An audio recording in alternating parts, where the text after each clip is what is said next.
একটি বৃত্ত মূলবিন্দু দিয়ে যায় এবং এক্স ও ওয়াই অক্ষের ধনাত্মক দিক থেকে যথাক্রমে 3 ও 5 একক অংশ ছেদ করে বৃত্তটির সমীকরণ নির্ণয় করো। এক্স ও ওয়াই অক্ষের ধনাত্মক দিক থেকে 3,5। আচ্ছা, হ্যাঁ, তাহলে প্রথমে একটা বৃত্ত আঁকেন, তাহলে একটু সুবিধা হবে।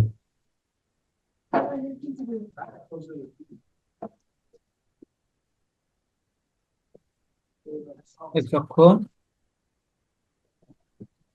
ওয়াই অক্ষ, ধনাত্মক দিক বলছে তাই না? মূল বিন্দু দিয়ে যায়, তাহলে এক্স অক্ষের দিক থেকে খণ্ডিত অংশ কত? 3। ওয়াই অক্ষের দিক থেকে খণ্ডিত অংশ 5। 5, তাহলে 0,5 3,0। 3,0,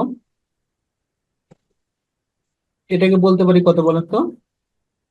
0,5। 0,5 বৃত্ত সমীকরণ। আর মূল বিন্দু, মূল বিন্দু মানে কত? 0,0। 0,0। তাহলে বৃত্তটা 0,0, 3,0 আর 0,5 বিন্দুগামী। হুম।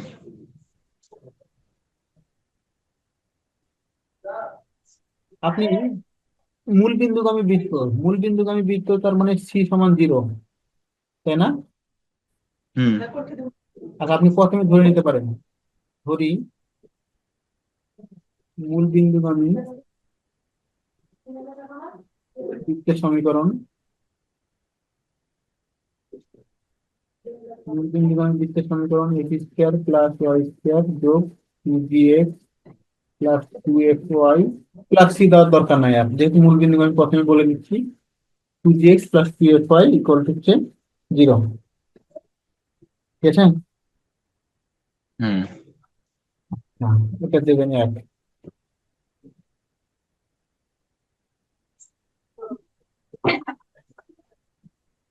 বৃত্তটি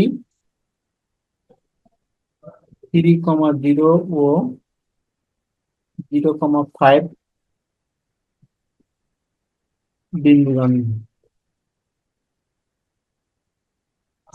এখানে একটু লিখতে পারেন যেহেতু, যেহেতু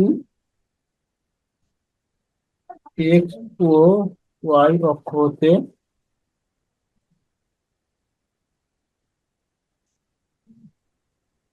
3 ও 5 একক ছেদ করেন।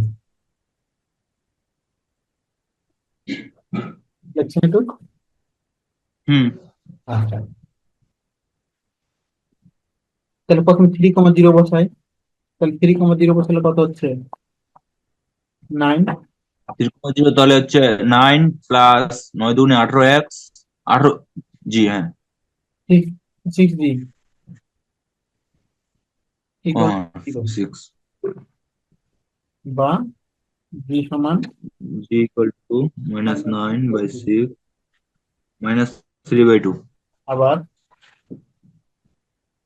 0,5 বসাই, তাহলে 25 প্লাস 10y সমান 0, বা y সমান -5/2। তাহলে জি এফ সি এর মান পাই গেছি, সি এর মান যদি দরকার নাই। হুম। মূল বিন্দুকে আমি বললে সি এর মান 0। হ্যাঁ, অতএব বৃত্তের সমীকরণ,